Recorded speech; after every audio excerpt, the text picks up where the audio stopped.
The Road to Autonomy is presented by the Road to Autonomy Index. The Road to Autonomy Index is a rules-based equity benchmark index that measures the performance of a basket of global companies that are involved in the development and commercialization of autonomy.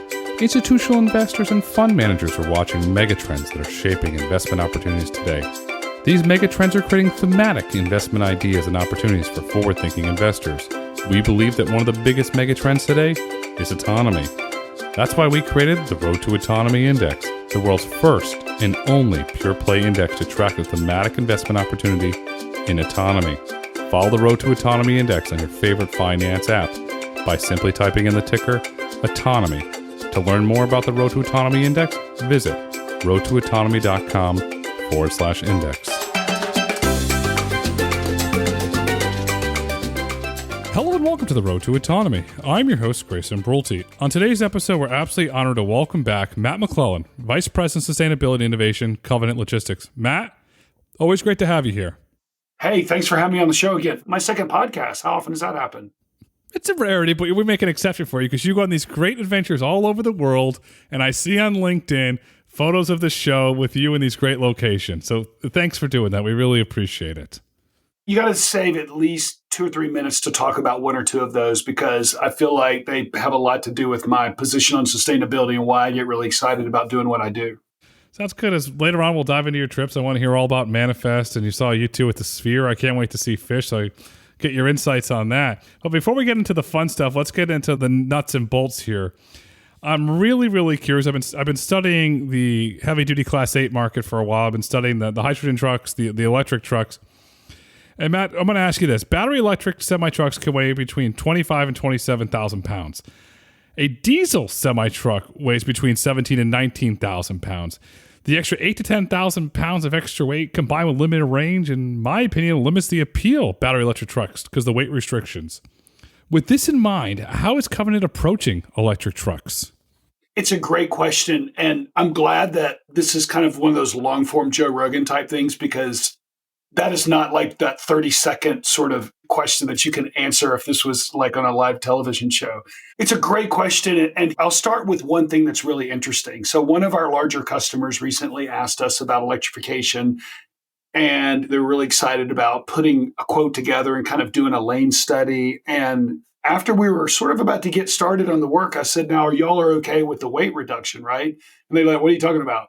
And I said, well, that's going to be about the extra weight of the truck. Let's just call it 10, 12,000 pounds. That's 10 to 12,000 pounds of less capacity in the trailer. Like, we didn't know that. And so I thought that was sort of interesting because, you know, you hear a lot, Grayson, on the news and in the media about electrification and, you know, it's being promoted both at the consumer and you know, at the commercial level.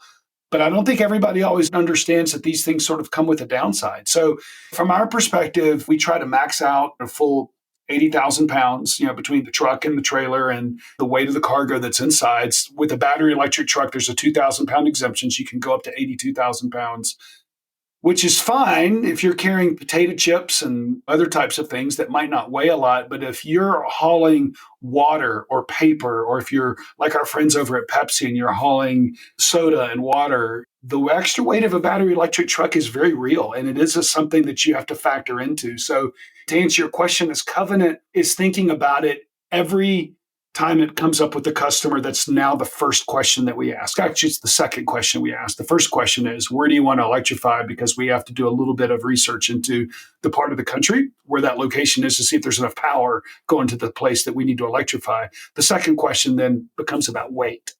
Why do you think the weight reduction is not well known? I think just because we hear so much about why electrification is great. Hopefully, you and I can kind of explore this a little bit deeper because I think that the fleet of the future is actually going to be something that's made up of a lot of different pieces of equipment that reflect the different and diverse needs of our customer base. So, for example, we all know what we can do with a diesel truck because that's what we've had for all these years. But then if your organization has carbon goals and objectives and you're comfortable with the fact that in order to get there, it's going to cost a little more. Maybe you've got a different piece of equipment with different restrictions, in this case, weight. Or if you've got, we'll talk about renewable diesel and some alternative fuels in a minute, but you have maybe some trucks that are geared to run B100, or you've got some trucks that run CNG. All of these different vehicle types and fuel types have different amounts of weight that you can carry based on the different technologies and the overall weight of the truck. Does that make sense? That makes a lot of sense. So that raises the question, what does the fleet of the future look like? And then are certain trucks only utilized for certain routes based on range or based on environment?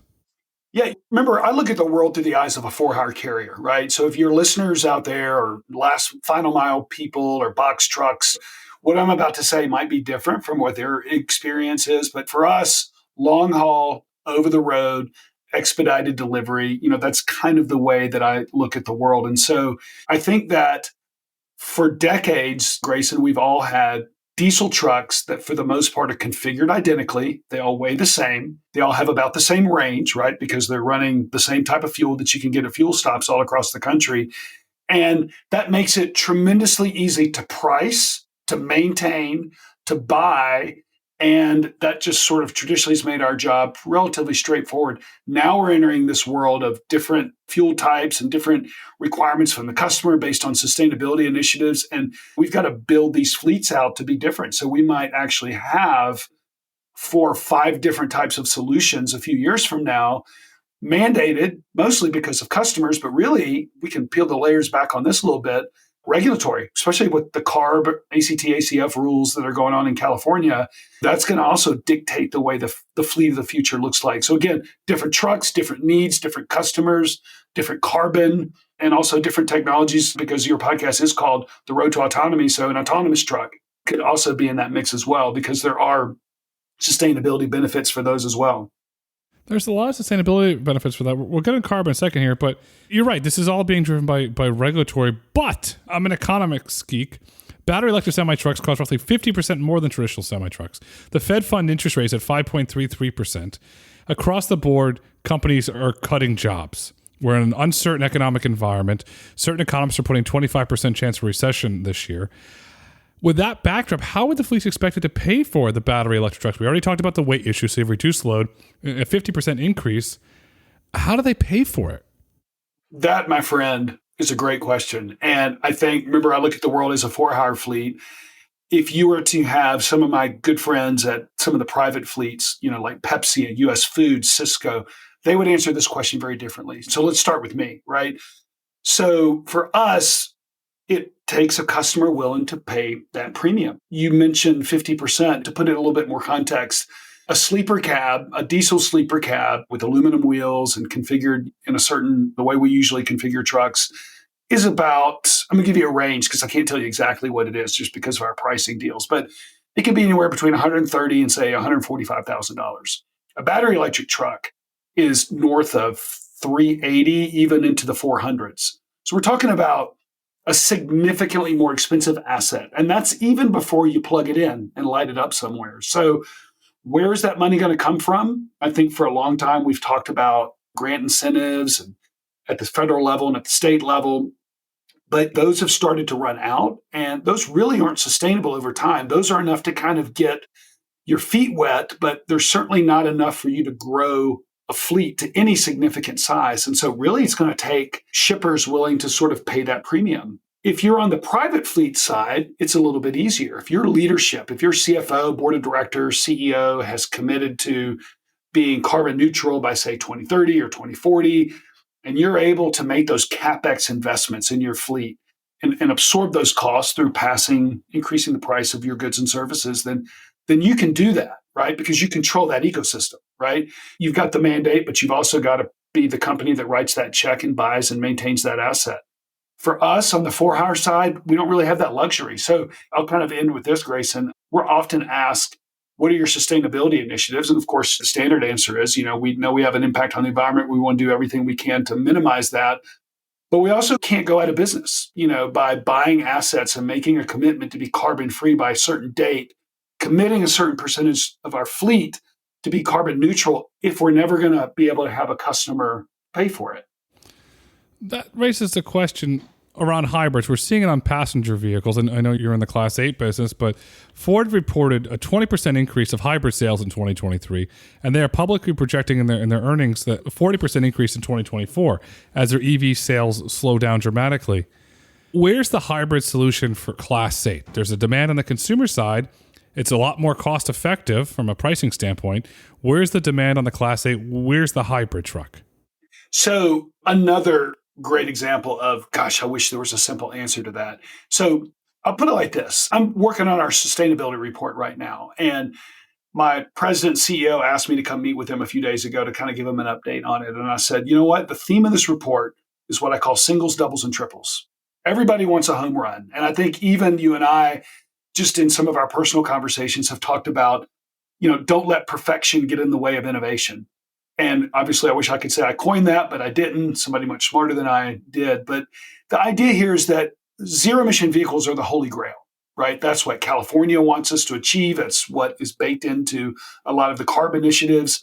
But zero emission vehicle for long haul fleets like us, it doesn't give us the distance and it doesn't give us the pricing that we are currently able to charge for our customers. And it also doesn't give us a few other things in there as well, but it just is not there. So what's left, right? Singles, doubles, and triples, right? Not a home run. So what are examples of some of those?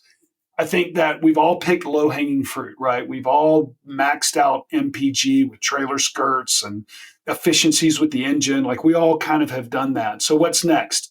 I really like electrified trailers and the promise that that is potentially bringing to the market. There's a couple of manufacturers right now that are doing prototypes, one from Range Energy, our friends are Avi and Ian Rust over at Revoy. I like renewable diesel, which is a drop-in fuel to an existing diesel truck. And it would make sense to maybe talk about that a little bit more because I'm a huge fan of that product. It's basically the same price as diesel and gives you 70% fewer emissions out of the tailpipe. I'm starting to learn more and like something called B100, which is 100% biodiesel.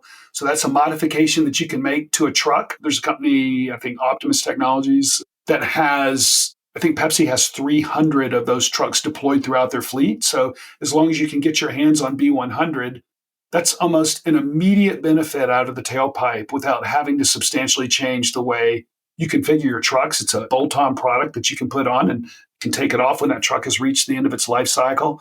And then some of the other things I like that I feel like I've dismissed in the past, I still think there's probably a place for CNG in certain types of applications. We currently don't have any in the fleet. We're going to be testing a couple of trucks sometime in the second or third quarter of this year. So kind of excited about that. So again, singles, doubles, and triples, right? Hybrid solutions that are not full on zero emission vehicles. That's what I think the future is. I agree with that. What's the average distance that a Covenant truck travels? The list of the top 50 carriers, right? For-hire carriers. We're about number 37, right? We've got about 2,700 trucks. So we're not the biggest for-hire fleet out there. But let me tell you what we are the biggest on. We have the biggest expedited fleet in the country. We have about 963 team trucks, right? So it's sleeper cabs with 2 drivers. We can go up to 7, maybe 800, sometimes even 1,000 miles a day. About half of that, of course, with a solo driver. So depending on stops and things like that, but if you're just going east to west on a long haul run, 450, 550 miles a day before hours of service limitation kicks in, double that for a team. You're not able to do that on a battery electric truck, plain and simple. No, but the North American Council for Freight Efficiency, a nonprofit that's set up to do a lot of studies on the way the Class 8 market is embracing decarbonization technologies, they published a study, and these numbers are all publicly available on their website. They downloaded some data with Pepsi and the Tesla truck, Class 8 truck. Well, it's not called the Cybertruck, whatever the Tesla Class 8 truck is. Semi. Super truck? Semi truck. Tesla semi. And I believe with slip seating, they were able to get 1,000 miles in a 24-hour period. And obviously, that's an engineered route where there are available charging stations at a certain capacity along the way. I think it was an example of where they wanted to kind of see best case scenario, what was possible. And so you can kind of read a little bit more about what that was like by downloading that report. That's pretty impressive. That's impressive. A mutual friend of ours, the reason why they built that route was to move stuff from Tesla factories between them. So well done on that. The cost to build out the semi-charging infrastructure is going to be astronomical. Who's going to finance that? And then are the strategic routes. There's another mutual friend of ours that there's not enough energy in the middle of parts of Nebraska, Wyoming, Montana, where your trucks and your competitors' trucks run. There's not enough energy. So what happens there? Because this keeps going back to a conversation that you and I've had over the years now around renewable diesel. It gives some economics here. As of December 2023, the average cost per gallon of diesel was $5.32 compared to $5.39 for renewable diesel. This is all in California. It's California data here. The difference is 0.78 cents per gallon. Cost efficiency is there, but yet there's little discussion around it. It goes back to your philosophy, single, double, triple. That's a really great single. No new infrastructure. It's availability there. Exxon is starting to bring on more renewable diesel in the coming years. The Don Amman, the former CEO of Cruise Lead Initiative. But why no conversations around it? So, Grayson, the only thing about what you just said that I would disagree with is I wouldn't call renewable diesel a single. I'd call that a triple. And I'll tell you why. It's a drop-in fuel. You can use your existing truck. 70% fewer emissions out of the tailpipe. And the engine manufacturers, every one of them, from Cummins to Detroit, would prefer you run that in the truck in the first place. It clogs fewer fuel injectors. It's better for the fuel lines. The engine runs cleaner. There's less soot that comes out of the tailpipe. There's a guy that I've become friends with. His name's Keith Wilson. He owns a fleet of about 100 trucks up in Portland, Oregon. In fact, I just found out from looking at my email today, he's running for mayor. But he is a RD advocate, also electrification advocate. And he had me testify in front of the Oregon State Legislature on a bill called, I think it was called SB 803. The idea was to have renewable diesel as the only diesel product sold throughout the state of Oregon. There's a lot of things you can look up and read about why he was super excited about that. But through tax incentives and adjustments at the pump, they were able to keep the price of that at the same level as diesel, just in terms of the price per gallon. But, here's what I think the carriers and really your listeners should really take away is that if we're really, as a country, as a society, going to be thinking about decarbonization and what it's going to cost to get there, we're going to have to actually accept the fact that these solutions might be a little bit more expensive, and it might make the price of goods and services a little bit more expensive. So if we're really committed to it, transportation costs are going to have to increase in order to reflect that. I really support what Keith is doing. I think that renewable diesel is a great product. It is not that much more expensive than regular diesel. And to be honest with you, I'd like to see more of it. The reason why I think we don't see a lot of it is because the feedstock, the raw material that requires to make it, is right now being mostly used to create sustainable aviation fuel, which you and I have talked about in the past, is a great product. The margin on it's higher. I don't know if pound for pound you get more bang for your decarbonization buck by using it in an airplane versus using it in a truck. But if I could buy that tomorrow, I would buy it for every one of our trucks all of the time. We run it in 5 trucks out pretty consistently out in California where we can find it at a truck stop, and it's a great product. We have to accept that it's going to be more expensive to ship. We're not. They're very simple. Society's used to the Amazon effect. Free and same day, sometimes within the hour. How are you going to get the American consumer to start paying for, I have to pay $2 a ship now? No, I'm going somewhere else. The economics aren't going to pencil out. That's what the regulators don't fundamentally understand. Yeah, I agree 100%. I don't know what it's going to take. People tend to shop with their checkbooks. I was recently at a burrito place downtown meeting a colleague of mine, and I'm just sort of talking about industry trucking stuff. And there's people all around us, Grayson. And somebody asked me that exact same question. I said, you know what? In order for people to actually change the way they buy cars or buy products, fuel would need to go to $6 a gallon or $7 a gallon before people would start making different decisions about the way they purchase cars. And as we're having this discussion, this guy in front of me turns around and, I won't tell you exactly what he said. It might be a little bit off color, but he's like, must be nice to have enough money to pay $6, $7 a gallon. And I didn't really engage with him because I didn't really think he was serious about what he said.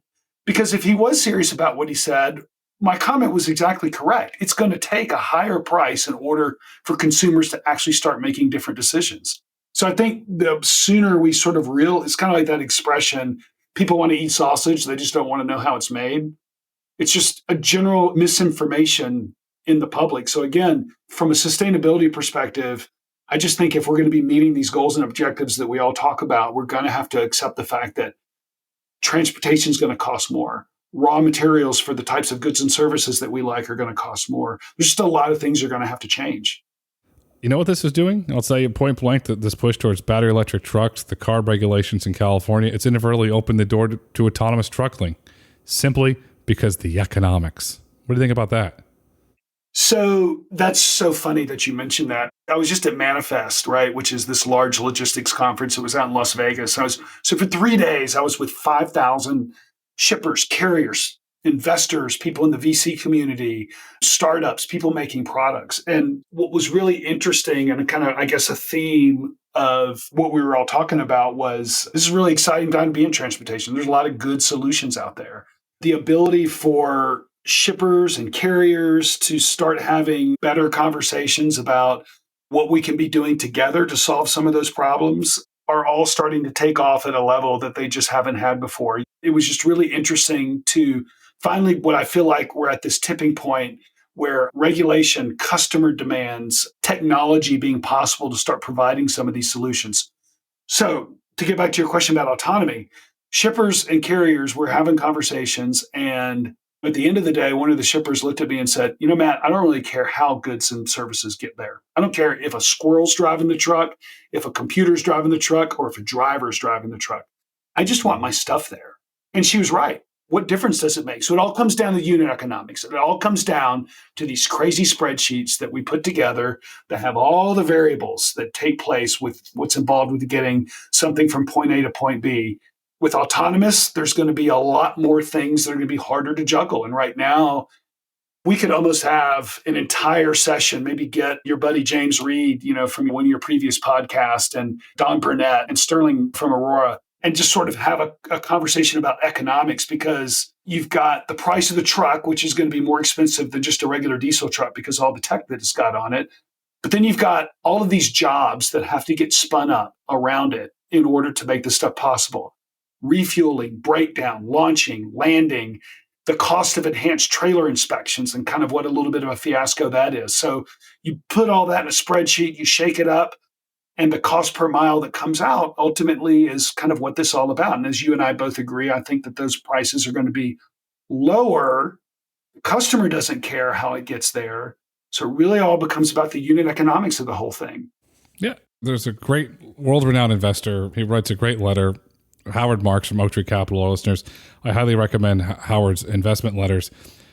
Warren Buffett even reads them. That's how good they are. So I'll put that out there. So Howard has this great saying called second level thinking.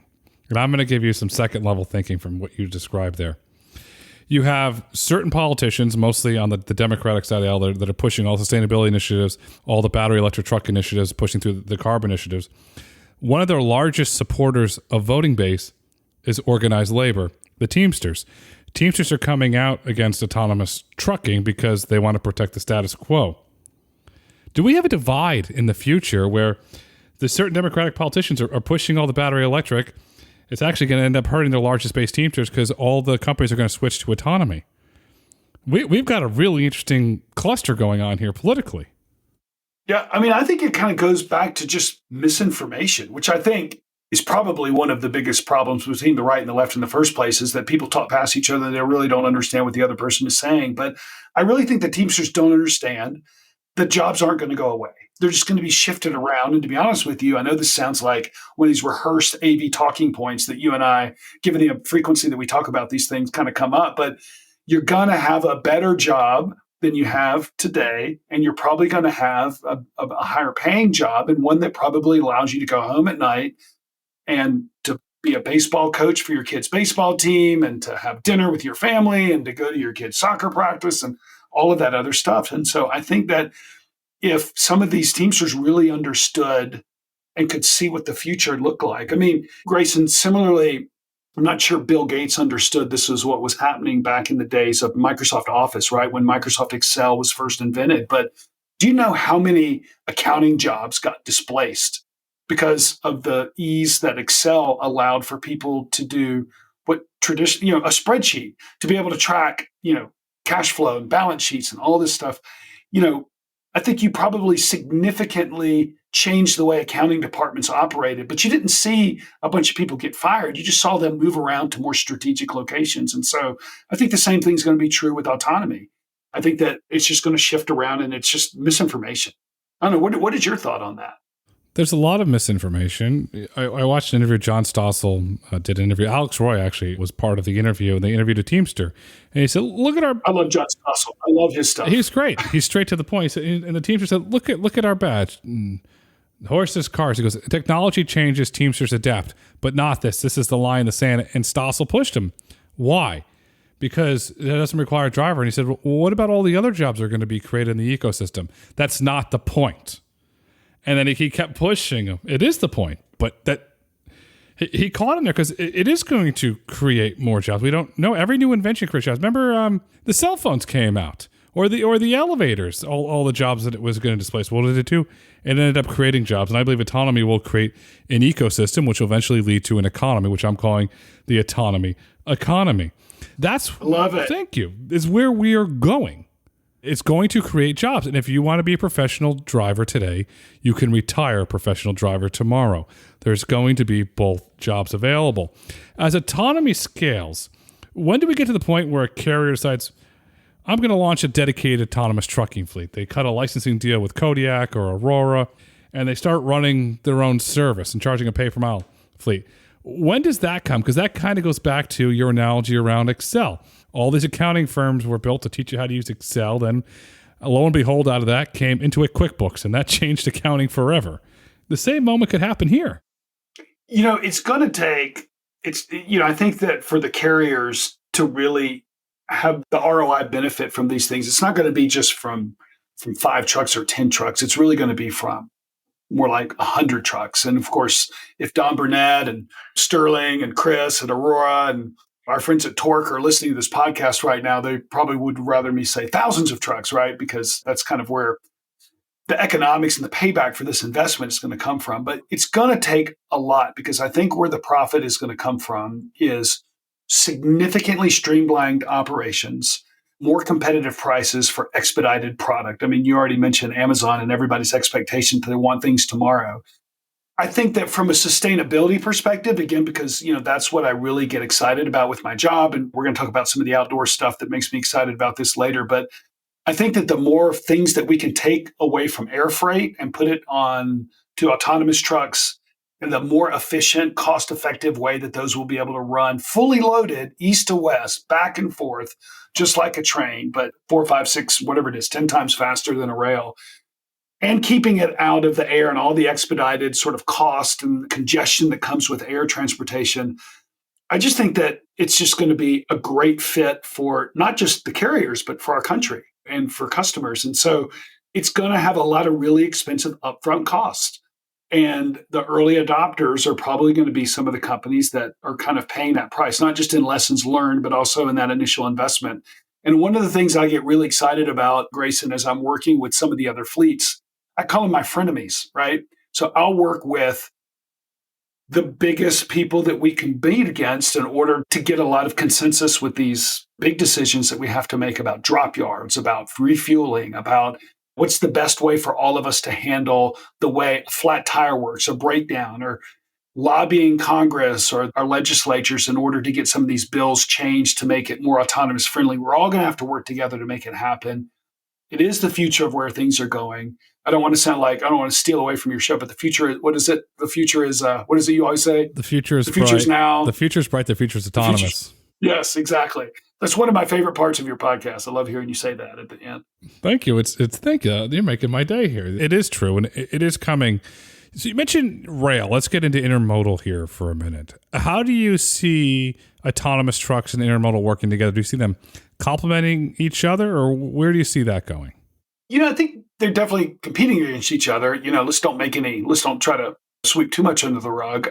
I think that at the end of the day, it kind of comes back to there are some things that just it doesn't need to be in a hurry. I think that when you're transporting cars back and forth from, say, the Tesla plant in Fremont, California to the East Coast, rail is probably the best way to do that. But I don't think a car taking 3 days to get from point A to point B, it's not critical like movement of fruits and vegetables or the mail, right? So I think there's a place for both. And I don't really see them competing against each other. I just see shippers having more options based on speed, based on cost, And so the benefit of autonomous, at least, remember, I look at the world through the eyes of a long haul carrier. I can't speak for the autonomy that companies are doing for the last mile stuff, but for the long haul, I just see it as a complementing each other's business, but not really designed to sort of be a direct competitor. I think there's a lot. We're always going to need freight moved. We're always going to need rail. And I think autonomous is just going to be another positive piece of the supply chain puzzle. When do we get to the point where a class one railroad buys an autonomous trucking company to extend the railroad and make it a digital railroad and autonomous railroad because the regulatory environment will not allow them to place more track down? Oh man, I don't know if I've ever thought about that before. That's an interesting idea. I don't know. This is where I have to put on my publicly traded company forward-looking statements hat and be careful about what I say. I could probably see a benefit there. I don't know. Gosh, I don't know if I have a strong opinion about just this yet. You asked the question. What do you think about that? I learned from you as much as I think you learned from me. So I want to hear your position. I'll give you some inside baseball. A class one railroad back in the day did make an offer to buy an autonomous trucking company, and several of the class ones have teams looking at the possibilities of modeling it. So something's cooking. Something's cooking. The one thing I do want your listeners to hear is that as much of a fan as I can be about any of the things that we've talked about, autonomous, battery electric, zero emission, it's got to be affordable, and the people owning and operating these assets can't go broke in the process of doing it. And sometimes I get chastised by some of my more forward-thinking, progressive sustainability peers. How come you're not doing more? And I just look at them and say, my background is in accounting and finance, and I love the environment as much as anybody. But we're not going to go broke implementing solutions for which there's no payback for. There is a trucking company that will remain nameless that has a lot of electric trucks in the port of LA. And I was recently with somebody from that company, and he said that it is very difficult for them to get customers to pay electric rates. They lose money right now on some of those trucks. And the reality of things is that I have to make sure that when I'm thinking and promoting and even advocating for these technologies with our leadership and our board of directors, who I'll present to next week, it's always through the lens of, I'm excited about these things, but I'm not going to suggest that we implement things before financially it's feasible to do so. Does that make sense? That makes a lot of sense. The company, and I won't name the name either, that you're speaking of, there was a Wall Street Journal article that did an interview, so our listeners can go in the article and read it. So I respect that, the privacy there, but it is in the Wall Street Journal. So was Covenant approaches new ideas, new technologies, is it all based on ROI? Is that the big metric that you're looking for? Gosh, Grayson, another great question. My role as VP of Sustainability and Innovation is to set sustainability strategy for the company, and that dovetails right in with innovation because that's where a lot of these new ideas are coming from.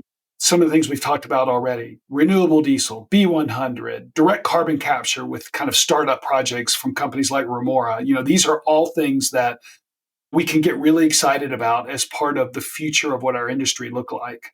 Our strategy is on three pillars, right? Sustainability kind of starts with our own, what I call corporate altruism. So our own sort of individual passion and the passion of our leadership, where we know that we're in an industry that has an impact on the environment, and we need to do everything we can to minimize that and to make it better. That's number one. Number two, driven by regulators, right? And right now, the biggest things that are happening in a regulatory market are the SEC is on the fence about what to do to compel publicly traded companies like us, like Covenant Logistics, to whether or not they're going to capture and report carbon statistics as part of our regular financial disclosures. And I could go back and forth and talk about the nuances of that, whether that may or may not happen.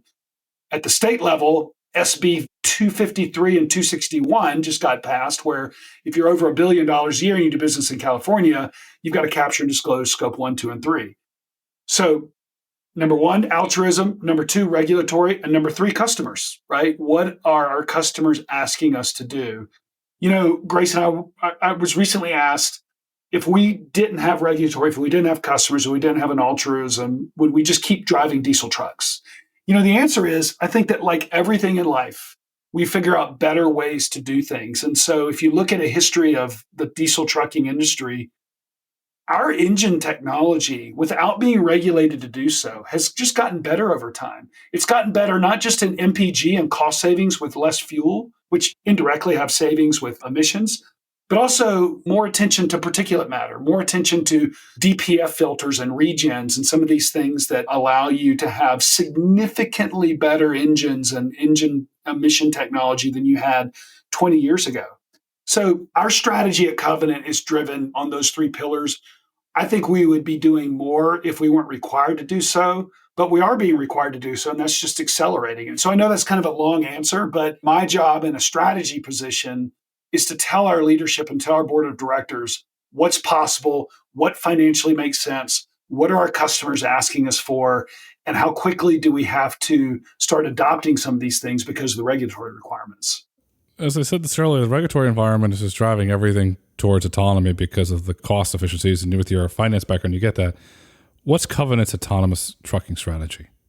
We studied all of the providers. In fact, when we started looking at it 5 years ago, our first one was for your autonomous, the nerds out there listening, and I mean that in a positive way because I count myself in that group along with you. Anthony Lewandowski was the first person I met in autonomy, and his company Pronto. We looked at that. In fact, I don't even know if they're still around. Do you know? They're still around. Yep, they're still around. Okay, so Pronto.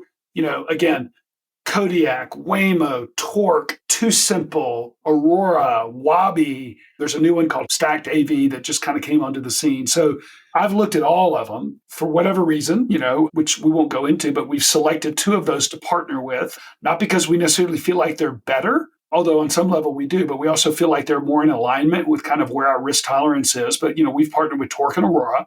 You've had Joanna Butler on your show. Have you had Peter von Schmidt? Mr. Schmidt, yeah. Peter's been on. Yeah, Peter's been on. I've listened to that one. You've had some folks from Aurora on. I really enjoyed you talking to Don Burnett and James Reed recently. They're all great, right? And I don't want to suggest that because we partner with Torque and Aurora that somehow I think that the other ones aren't equally as good, because they're all great. They're all going to be doing well. But for us, the roadmap for Torque is a little bit longer. The road to autonomy, for lack of a better word, has a longer runway for them. So I think they're looking for driver out in 2 years. I think, whenever I'm asked the question, like, when's driver out going to happen?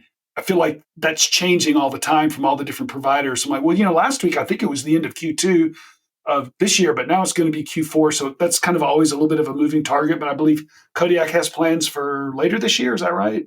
Yep. Aurora 2025, Torque is going to be kind of 2027. So our strategy is aligned with Torque and Aurora.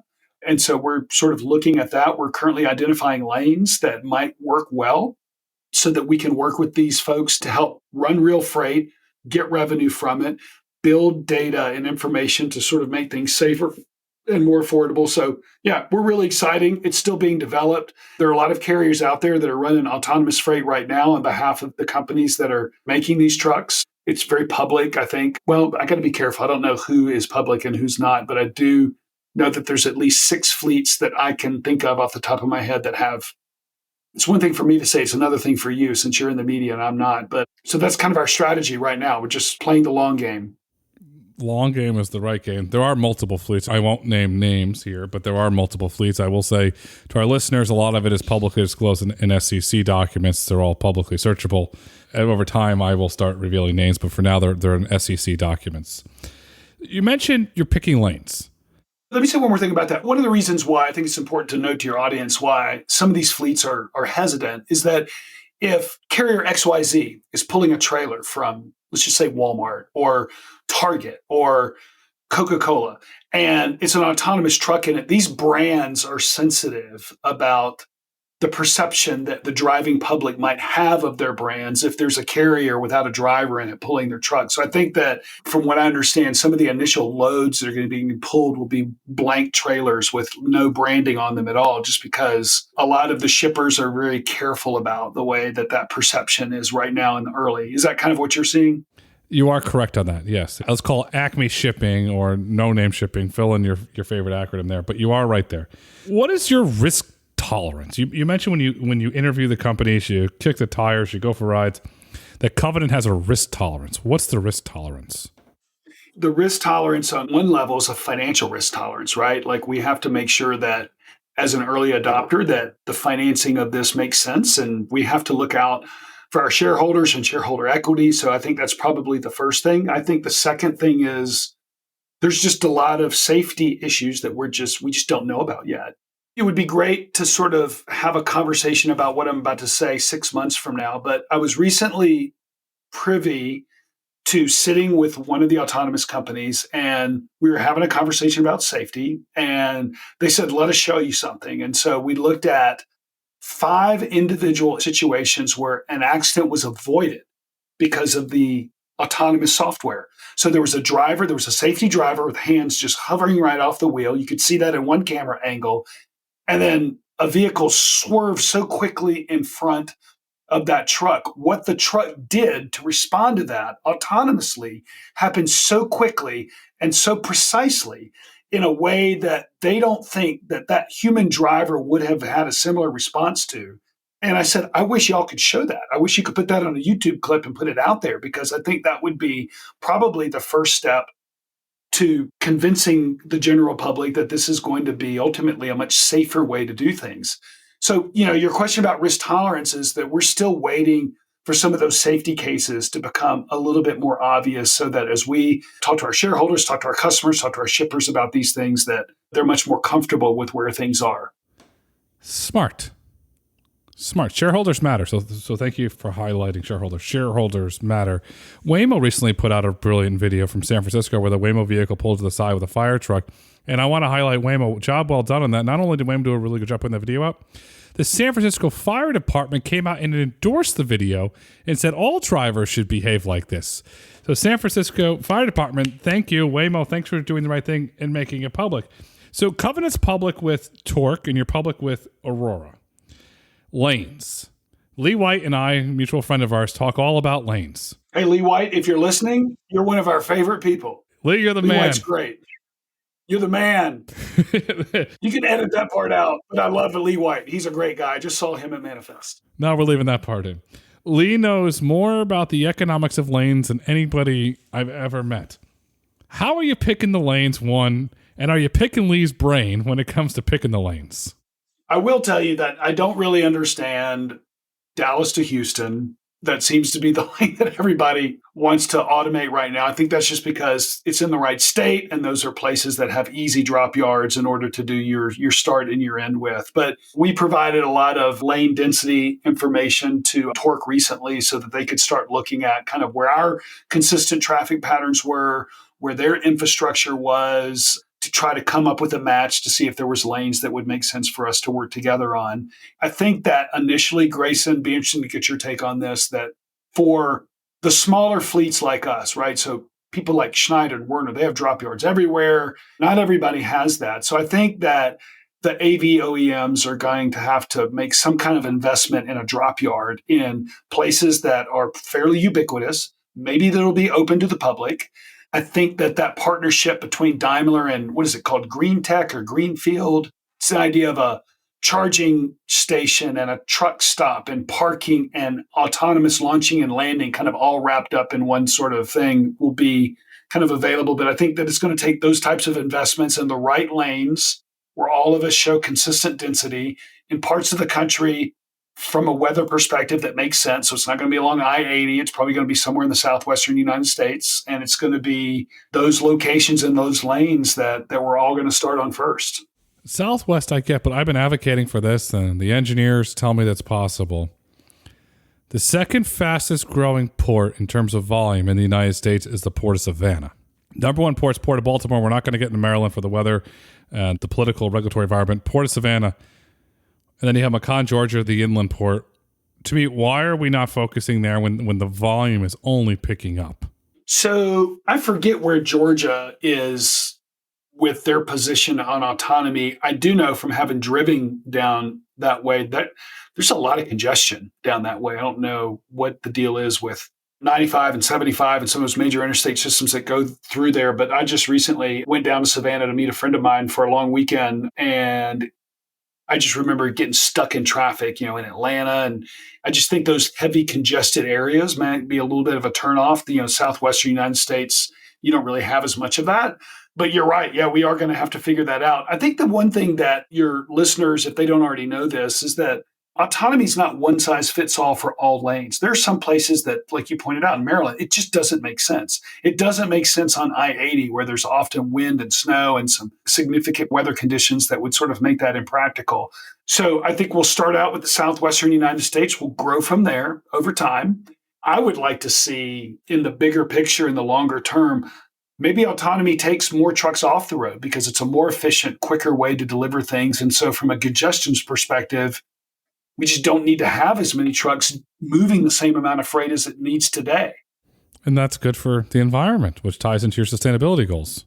I don't think I'm going to get in trouble for saying that. We got a lot of trucks on the road, and we got a lot of old trucks on the road, and we got a lot of carriers. Do we have too many? I got to be careful about that. I don't know if we have too many or not, but I do think that there is a lot of consolidation, a lot of efficiency.